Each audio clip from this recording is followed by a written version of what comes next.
Hi friends, எல்லோரும் எப்படி இருக்கீங்க? நல்லா இருப்பீங்க. பேசும் கிரகங்களிலிருந்து நித்யா ராஜேந்திரன். ஃப்ரெண்ட்ஸ், நான் எங்கே உட்காந்துட்ருக்கேன், எப்படி எல்லாத்துக்கூடையும் உட்காந்துட்ருக்கேன்னு பார்க்குறீங்களா? நான் கோயிலுக்கு வந்தேன்னு சொன்னேன் இல்லைங்களா? அங்கே தான் வந்து எல்லாத்தையும் மீட் பண்ணேன். இதில் நிறைய பேர் நம்ம சப்ஸ்கிரைபர்ஸு. இவங்க வந்து என்னோட அத்தை மருமக. எங்கள் பாட்டியோட ஊர் இது. அங்கே கோயிலுக்கு தான் நான் வந்திருக்கேன். அவங்க இன்வைட் பண்ணி தான் பஜனை எல்லாம் பண்ணுறவங்களோட சுரேஷோட ஒய்ஃப் சந்திரா, அவங்க இன்வைட் பண்ணி தான் நான் இன்றைக்கி இங்கே வந்தேன். ரொம்ப ரொம்ப நல்லா இருந்தது. நீங்கள் எல்லாமே பார்த்தீங்க இல்லையா? அப்போ நான் உங்களுக்காகவே பெண்களை எல்லாரையுமே அழைச்சி வச்சுருக்கேன். அவங்கக்கிட்ட சில கேள்விகள் உங்கள் மனசில் இருக்கு இல்லையா, அந்த கேள்விகள் தான் நான் அவங்கக்கிட்ட கேட்க போகிறேன். அவங்க எல்லாருமே நமக்கு பதில் சொல்ல ரெடியாக இருக்காங்க. முதல்ல வந்து நீலம்மா, உங்களுக்கு பெருமாள் எவ்வளோ பிடிக்கும்? உங்களுக்கு என்னென்னலாம் அவரை கும்பிட்டா நீங்கள் எவ்வளோ நிம்மதியாக திருப்தியாக இருக்கீங்கன்னு ஃபீல் பண்ணுறீங்களா? ஆமாம், எல்லாமே நான் நினச்சதெல்லாம் நல்லா நடக்குது. அவரை கும்பிட்டு போனால் நல்லா அந்த பணவரவு இருக்குது அப்படின்னு மனசு திருப்தியாக இருக்கு. மனசு திருப்தியாக இருக்குது. அதுதான் முதல்ல சொல்கிறீங்க. பணவரவெல்லாம் அப்புறம் தான். ஓகே, நீங்கள் ஒர்க் பண்ணிட்டு இருக்கீங்களா? இல்லைங்க, வீட்டில் தான் இருக்கீங்க. எப்போவுமே வாரம் சனிக்கிழமை அந்த மாதிரி கோயிலுக்கு வந்து தினமும் வருவீங்க. ஓகே, வீட்டில் இருக்கனால வர முடியுதுன்னு நினைக்கிறீங்களா?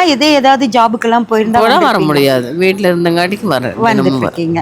நீங்கள் இன்னும் என்ன வயசு சொல்கிறீங்களா? வயசு 60. 60? உங்களுக்கு 60ன்னு சொன்னா தெரியவே தெரியாது. குழந்தைங்க எல்லாருமே பெருசாக இருப்பாங்க. எந்த வயசுலேருந்து டெய்லி கோயிலுக்கு வரீங்க?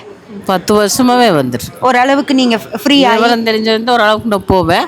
இப்போ டெய்லி ஒரு 10 வருஷமாவே வந்துட்டு தான் இருக்கீங்க. சந்தோஷமா? இது உங்ககிட்ட பேசுனதுல ரொம்ப ரொம்ப சந்தோஷம். எல்லாத்துக்கூடயும் அடுத்தது வந்து பிரபா, அவங்க வந்து பியூட்டிஷியனு. அவங்களுக்கும் என்ன பண்றாங்க, எப்படி சாமி கும்பிடுவாங்க எல்லாமே கேட்கலாம். வணக்கங்க. எனக்கு வந்து பெருமாள் தான் ரொம்ப பிடிக்குங்க. ஆண்டாள் ரொம்ப பிடிக்கும் அதை விட. அதனால் பிருந்தாவனம் இது வந்து நாங்கள் நல்லா பண்ணிகிட்ருக்கோம் இங்கே கோயிலில். ரீசெண்டாக தான் பண்ணிகிட்ருக்கோம், ஒரு 6 மந்த்தாக. எங்கள் டீம் எல்லாருமே நல்லா ஒத்துழைக்கிறாங்க. ரொம்ப ஹாப்பியாக இருக்குது. உங்களுக்கு டைம் இருக்கா கோயிலுக்கு வர்றது இதெல்லாம் பார்க்குறது? சாட்டர்டே வந்து 9 o'clock வந்து கொஞ்சம் ப்ராக்டிஸ் மாதிரி எடுத்துக்குவாங்க. வெளியே எங்காவது போகிற பிருந்தாவனம்னா அவங்களுக்கெல்லாம் கொஞ்சம் ப்ராக்டிஸ் கொடுத்து 1.5 hour வந்து ப்ராக்டிஸ் எடுத்துக்குவோம்.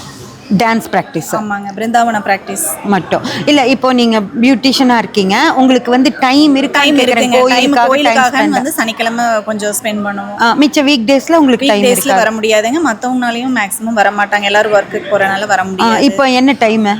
10 மணி இருக்கும் இல்லைங்களா? இப்போ 10 இருக்கு. அந்த ஒரு 7க்கு மேலே உங்களோட வேலைகளை எல்லாம் முடிச்சுட்டு வந்து கோயிலுக்கு வந்து இப்படி சர்வீஸ் பண்ணுறது. நீங்கள் சர்வீஸ் தான் பண்ணுறீங்க, எல்லாத்துக்கும் டான்ஸ் சொல்லி கொடுக்குறீங்க, சர்வீஸ் தான் பண்ணுறீங்க இந்த பிருந்தாவன் டான்ஸ் ஆடுறதுக்கு. இது உங்களுக்கு எவ்வளோ சந்தோஷமா? ரொம்ப ரொம்ப சந்தோஷமா இருக்குங்க. என்ன பெருமாள் கொடுத்த வரோன்னு சொல்லணும். நானே இந்த அளவுக்கு நான் பண்ணதில்லை. இப்போ இந்த டைம் வந்து எனக்கு பெருமாள் அனுகிரகம் நிறைய கிடைச்சிருக்கு. அதனால என்னால் மற்றவங்களுக்கு சொல்லி கொடுக்குற அளவுக்கு பெருமாள் வாய்ப்பு கொடுத்துருக்காரு. ஓகே, உங்கள் ஒர்க் ஃபுல்லாக முடிச்சுட்டு ஒரு 7 o'clock மேலே வந்துட்டு இப்போ 11-11:30 ஆனால் கூட நீங்கள் பரவாயில்லைங்க, எல்லா குழந்தைகளுக்கெல்லாம் சொல்லி கொடுத்துட்டு தான் போகிறீங்க. இது திருப்தியாக இருக்கு? ரொம்ப திருப்தியாக இருக்குங்க. ஓகே, நீங்கள் என்ன எதிர்பார்க்குறீங்க? பெருமாள் வந்து இதெல்லாம் நம்ம செய்யற எப்பவுமே பிருந்தாவனம் என்னைக்கும் இதே மாதிரி இருக்கணும். இதை விட இன்னும் நிறைய டெவலப் ஆகணும். ஓகே, அடுத்தடுத்த ஜென்ரேஷனும் அவங்க நல்லா இதே மாதிரி நல்லா கொண்டு வரணும்னு நான் எதிர்பார்க்கிறேன். இப்போ எங்களுக்கெல்லாம் வந்து ஏஜ் ஜாஸ்தி ஆகிட்டு போகுது. இதுக்கப்புறம் வர ஜென்ரேஷன் வந்து அதே மாதிரி வரணும்னு ஆசைப்படுறேன். ஓகே, சூப்பர்மா. அதே போல உங்களுக்கு எந்த அளவுக்கு சந்தோஷம் கொடுக்குது பெருமாளை? ரொம்ப சந்தோஷங்க. சந்தோஷத்துக்கு வந்து அளவே இல்லைங்க, அந்த அளவுக்கு இருக்கு எங்களுக்கு. நீங்க விரதம்லாம் இருப்பீங்களா? அப்படியெல்லாம் இல்லைங்க, விரதம் அதெல்லாம் இல்லை. இந்த டைம் வந்து இங்கே ஸ்பெண்ட் பண்ணுறது தான். பெருமாள் கிட்ட என்ன வேண்டி கேட்குறோமோ அதை கண்டிப்பாக அவர் கொடுக்குறாரு. நீங்கள் டான்ஸ் ஆடுறதையும் நான் பார்த்தேன், நானும் ட்ரை பண்ணியும் பார்த்தேன். எனக்கு ஒரு மாதிரியா வந்துச்சு. வந்தீங்கன்னா 2 தடவையில் ப்ராக்டிஸ் ஆயிருங்க. எல்லாருமே அப்படிதான் இருந்தோம். இப்போ எல்லாருமே நல்லா பண்ணுறோம். ஃப்ரெண்ட்ஸ், இவங்க வந்து கோகிலாமா. இவங்க வந்து கோயம்புத்தூரில் ரொம்ப ரொம்ப பிரபலமான கம்பெனியான பிரிக்காலில் ஒர்க் பண்ணி ரிட்டையர்டாக இருக்காங்க. அவங்க ஒர்க் பண்ணிட்டு இருந்த காலத்தில் கோயிலுக்கு எப்படி வந்தாங்க, இப்போ ஃப்ரீ ஆனதுக்கப்புறம் எப்படி வந்தாங்க அப்படின்னு சொல்லி நம்ம அவங்க கிட்ட கேட்கலாம். உங்களுக்கு வந்து முதல்ல எப்படி ரெகுலராக கோயிலுக்கு வந்து? சின்ன வயசுலேருந்தே அம்மா கூடயே கோயிலுக்கு போவாங்க அப்பப்போ. அப்புறம் மேரேஜ் ஆகி கல்யாணம் இதெல்லாம் ஆன பிறகு பிரிக்காலுக்கு வேலைக்கு போகும்போதும் கூட ஆப்போசிட்லேயே வந்து கோயில். அந்த மத்தியானம் அந்த லஞ்சுக்கு விடுவாங்க இல்லையா, அந்த டைமில் நான் போய் பெருமாளை கும்பிட்டுட்டு அப்புறம் உள்ளே போயிடுவேன். அந்த லஞ்சை சாப்பிட மாட்டேன் சனிக்கிழமை. ஏன்னா சனிக்கிழமை அந்த மாதிரி ஒரு பிரியம். சனிக்கிழமை விரதம் எடுக்கிறோம். மார்னிங் சாப்பிட்டுருவீங்க? மார்னிங் சாப்பிட்ருவேன். லஞ்ச் மட்டும் ஏன்னா அது டைம் இருக்காது, 1/2 hour தான் இருக்கும். ஆமா. கோயிலுக்கு போயிட்டு உள்ள போறதுக்கு டைம் இருக்கு. அப்படியே விரதம் இருந்த மாதிரி ஒரு மனசுக்கு ஒரு திருப்தி. Okay okay. சாமியும் கும்பிட்ட மாதிரி ஆச்சு. இப்போ ரெகுலரா வரீங்களா? இப்போ ரிட்டையர்ட் ஆனதுக்கு அப்புறம்? நான் வந்து பெருநாய்க்கும்பாளையங்க. இந்த ஊர் இங்க வரும்போது எனக்கு இந்த ஊர் வந்து முதல்ல எல்லாம் அவ்வளவா பிடிக்காது. பெருநாய்க்கும்பாளையத்துல சிட்டி மாதிரி இருந்துட்டு இது கிராமம் ஒரு மாதிரி இருந்தது. அப்ப எனக்கு இந்த ஊரே பிடிக்காது. ஆனா நாங்க இங்க வந்துட்டோம். ஏன்னா பையன் இங்க இருக்கான். அதனால வயசான வரைக்கும் நீ பையன் தான் இருந்தாகணும். அதனால இங்க வந்தோம். அவர் சொன்னாரு, நீ ஏமா அப்படி நினைக்கிற, பெருமாள் வந்து உன்னை இங்க சேவிக்கிறக்கோசரம் வர சொல்லியிருக்காரு, நீ ஏன் அப்படி நினைக்கிற அப்படின்னாரு. ஆனா அன்னையில இருந்து இன்னைக்கு வரைக்குங்க அவர் சொன்ன அந்த இது வந்து எனக்கு அப்படியே மனசுல ரொம்ப பதிஞ்சிருச்சு. அதனால வந்து நாங்க வாரத்துல எல்லா நாளும் வந்துட்டு இருந்தோம்.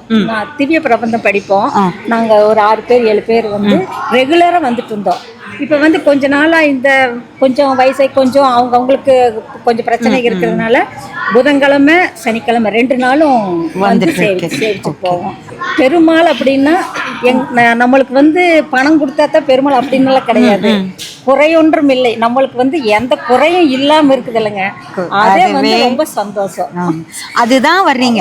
பணம்லாம் வேண்டாம், நிம்மதியா இருக்குங்க. அதுக்குதான் வரோம்.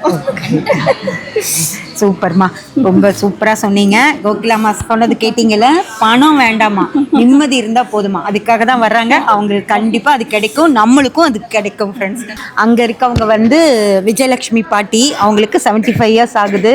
அவங்க எவ்வளோ சூப்பரா ஒரு விஷயம் சொல்றாங்க. பேர் விஜயலட்சுமி. நான் முத்திரை வச்சுக்கிறேன். எங்கள் வீட்டுக்காரர் அடிவாரத்துலேருந்து அவரை கட்டுறதுக்கெல்லாம் எல்லாமே பண்ணார். அவர் இப்போ போய் 4 வருஷம் ஆச்சு. அப்புறம் நான் ரெகுலராக வந்துட்டு இருந்தேன். ரெகுலராக இந்த 10 வருஷமாக வந்தேன்.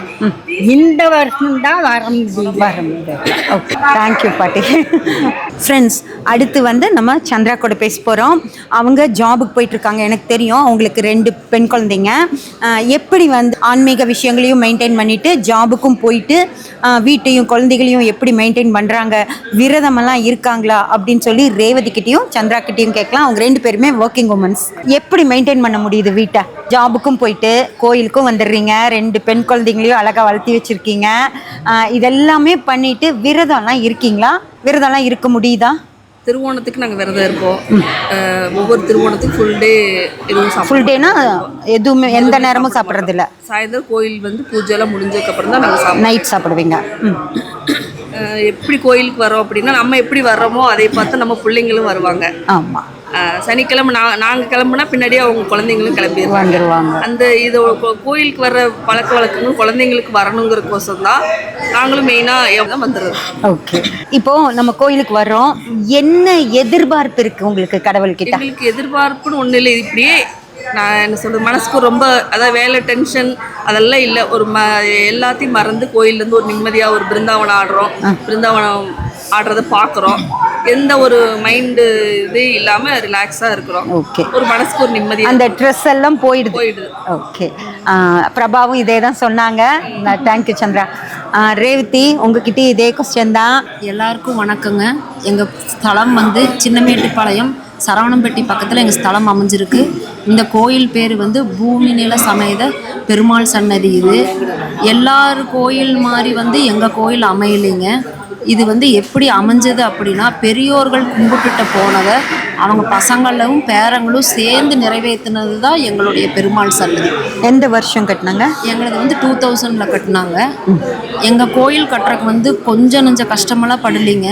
அந்த காலத்தில் வந்து சின்னமேட்டுப்பாளையத்தில் பெருமாள் கட்டணும், கோயில் கட்டணும் அப்படிங்கிறது எங்களுடைய பெரியோர்களுடைய ஆசீர்வாதத்தினாலையும், இந்த கோயில் கட்டுறதுக்கான காசு எப்படி வந்துச்சுன்னா, எங்கள் ஆட்கள் பஜனை ஒன்று பாடி மட்டும்தான் சம்பாரித்தாங்க. அதில் சம்பாரித்து வந்த காசுலேயும் பல பக்தர் கோடிகள் அவர்களுடைய கைங்கரியத்தினால் கொடுத்த காசுனால கட்டப்பட்ட சன்னதி தான் எங்களுடைய சன்னதி.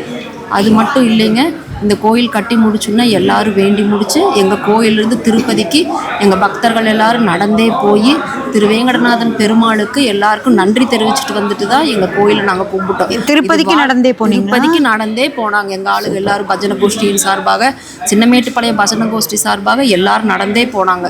எங்களுடைய சின்னமேட்டுப்பாளைய ஸ்தலம் அப்படின்னாலே பஜனை தான் ரொம்ப ஃபேமஸ். அண்ணன் தம்பி எல்லாரும் ஒரே குடும்பமாக இருந்து எங்கள் வீட்டில் குழந்தைங்க முதல் கொண்டு எல்லாருமே நடனம் நல்லா ஆடுவாங்க, மிருதங்க வாசிப்பாங்க. எல்லா பழக்கங்களையும் எல்லாத்துக்கும் நாங்கள் கற்றுக் கொடுத்துருக்கோம். இது வந்து நம்ம எதுவுமே வந்து எதுக்காக பெருமைக்காகவோ இதுக்காகவோ சொல்கிறது கிடையாதுங்க. அனுபவிச்சு தான் நாங்கள் சொல்கிறோம். பெருமாள் கோயில் சன்னதி கட்டும்போது கொஞ்சம் நஞ்சம் கஷ்டத்தை பெருமாள் எங்களுக்கு கொடுக்கல. வீடு எப்படி நாங்கள் கட்டினமோ அஸ்திவாரம் எடுத்த நாள் முதல் கொண்டு நாங்கள் எல்லாரும் குடும்பமாக வந்து தான் இங்கே வேலை செஞ்சுருக்கோம். ஒரு வேளை ஒரு நாள் நாங்கள் நிறுத்தலை. காசுக்கு நாங்கள் படாத கஷ்டம் கிடையாது. ஆனால் பெருமாளே எல்லாத்தையும் ஏற்றி எங்களுக்கு காலையில் பணம் இருக்காது, எப்படி கட்டுவோன்னு எங்களுக்கு தெரியாது. ஆனால் பெருமாளே ரெடி பண்ணி எங்களை அந்த இடத்துக்கு அனுப்பிச்சு பணத்தை கொடுத்து கட்டப்பட்டது தான் இந்த ஸ்தலம். எல்லாரும் கண்டிப்பாக ஒரு நாள் வாங்க. மனசார என்ன வேண்டுதல் வச்சிங்கனாலும் அது உண்மையாக இருந்தால் மட்டும் எங்கள் பெருமாள் நிறைவேற்றி கொடுப்பாரு. எங்கள் பெருமாள் கோயிலில் பாலசுந்தரம் இந்திராணின்னு சொல்லிட்டு அவங்க இருக்காங்க. அவங்க தான் இந்த 25 சென்ட்டை கொடுத்தாங்க இடம். நல்லபடியாக கோயில் நடந்தது. எல்லா வேலையும் முடிஞ்சு இந்த வருஷம் நாங்கள் 12வது கும்பாபிஷேகத்தையும் நல்லபடியாக சிறப்பாக நடத்தி எங்கள் கோயிலில் ஃபஸ்ட்டு விஸ்வசேனர், அடுத்தது வந்து யோக நரசிம்மர், அடுத்தது சக்கரத்தாழ்வார், அடுத்தது வந்து நம்ம சத்யநாராயணன், அடுத்தது வந்து தன்வந்திரி பெருமாள், அடுத்தது ஆஞ்சநேயர், உள்ள கருடாழ்வார், பெருமாள் தாயார் சன்னதி தான் எங்களது. எல்லா நாளும் எல்லா விசேஷமும் நடக்கும். திருவோணம் எங்கள் கோயிலில் ரொம்ப சிறப்பாக இருக்கும். எல்லாரும் விரதம் இருப்பாங்க. எங்கள் லேடிஸ் எல்லாரும் விரதம் இருப்போம். காலையிலேருந்து எதுவும் சாப்பிட மாட்டோம். முடியாதவங்க கொஞ்சம் ஜூஸ் அது மாதிரி எடுத்துப்பாங்க. நாங்களாம் ஒர்க்கிங் தான், அதனால் ஜூஸ் எல்லாம் எடுத்துப்போம். சாயந்தரம் கோயில் 7 to 10 மணி வரைக்கும் எங்களுக்கு பூஜை நடக்கும். கதைகள் எல்லாம் படித்து முடிச்சு பிரசாதம் கொடுப்பாங்க. அந்த பிரசாதத்தை தான் நாங்கள் சாப்பிடுவோம். எல்லோரும் சாப்பிட்டு முடிச்சுட்டு தான் நாங்கள் போவோம். எல்லா புரட்டாசி சனிக்கிழமையும் எங்களுக்கு பஜனையோட விசேஷங்களும் இருக்கும். மற்ற நாட்கள் எல்லா நாள்லேயும் எங்களுக்கு விசேஷம் இருக்கும்.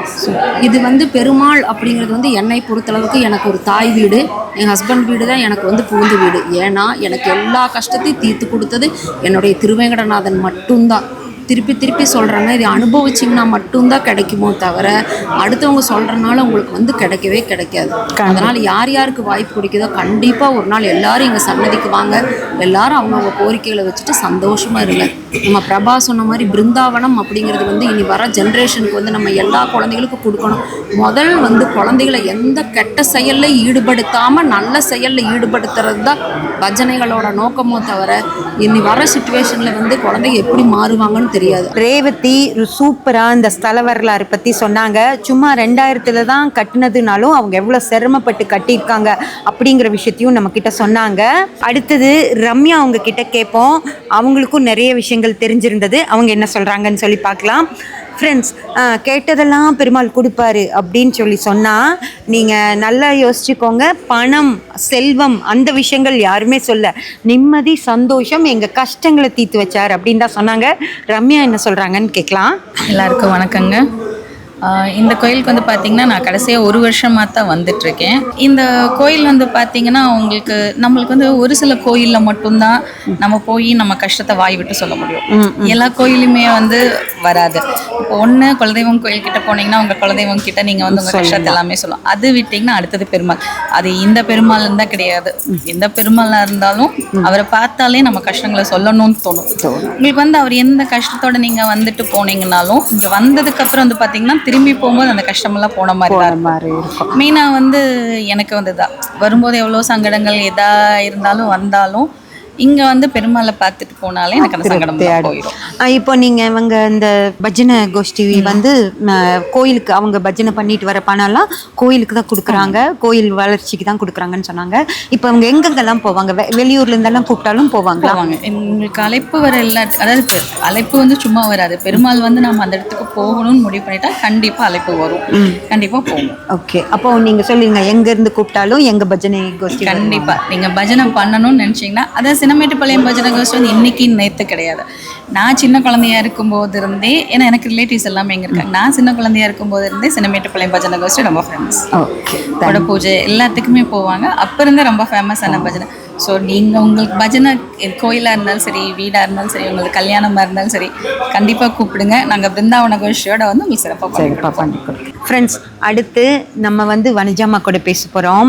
வனஜாமா யார் தெரியுமா? செல்ஃபோன்லேயே பெருமாளை கும்பிடுறவங்களாம். இங்கிருந்து பூஜை பண்ணும்போது ஃபோனில் பெங்களூருக்கு வீடியோ காலில் பெருமாள் பூஜையை காட்டுறாங்க, அங்கிருந்தே கும்பிட்டுக்குவாங்களாம். இப்போது ஏன்னா அவங்க சன்னு வந்து பெங்களூரில் இருக்காரு. ஸோ இவங்க அங்கே போய் அவருக்கு ஹெல்ப்பாக இருக்காங்க. இப்போது புரட்டாசி மாதம் பெருமாளை கும்பிடணுங்கிறதுக்காகவே இங்கே வந்திருக்காங்க. ஃப்ரெண்ட்ஸ், இப்படி செல்ஃபோனில் பெருமாளை கும்பிடுற அந்த பக்தகிட்ட நம்ம பேசிடுவோமா? ஹலோ, ஹாய், நான் வனஜா, பெங்களூரில் இருக்கேங்க. எனக்கு பெருமாள் ரொம்ப உயிர், ரொம்ப பக்தி ஜாஸ்தி, எல்லா பிரச்சனையும் தீர்த்து வச்சுருக்காரு எனக்கு. அதனால் என் ஃப்ரெண்ட்ஸ் எல்லாம் இங்கே ஏதோ ஃபங்க்ஷனுன்னா உடனே வீடியோ கால் போட்டு காட்டிடுவாங்க. அங்கேருந்துட்டா எங்கள் பெருமாள் நாங்கள் சேவிச்சு, எங்கள் பெருமாள் எங்களுக்கு ரொம்ப பிடிச்ச பெருமாள். ரொம்ப என்ன கேட்பீங்க பெருமாள் கிட்ட? பெருமாள் கிட்ட நிம்மதியாக, வயசான காலத்தில் நோய் நொடி இல்லாமல், குழந்தைகள நல்லா ஆரோக்கியமாக, குடும்பம் எல்லாம் ஒத்துமையாக எல்லாம் நல்லா இருக்கணும். பெருமாள் கிட்ட கார் எல்லாம் கேட்பீங்களா? எதுவும் கேட்க மாட்டோம். கேட்க மாட்டீங்களா? கார் வேண்டாம், பணம் வேண்டாம், எதுவும் வேண்டாம். எங்களுக்கு அவர் வந்து சேவிக்கிற பாக்கியம் கிடைச்சா போதும். ஆனா பையனுக்கு நல்ல வேலை, நல்ல வீடு ஆட்டோமேட்டிக் அவரே கொடுக்குறாரு, நம்ம கேட்கவே வேண்டாம். அது அவர் எல்லாம் எங்களுக்கு தேவையானதில்ல, அவரே கொடுத்துட்டு இருக்கு. அப்ப பெருமாளை கும்பிட்டா மட்டும் போதும், என்ன நல்லா பார்த்துக்கோன்னு கும்பிட்டா போதும். எல்லாத்தையும் நல்லா பார்த்து. தேங்க்யூமா, நல்லா பேசுனீங்க.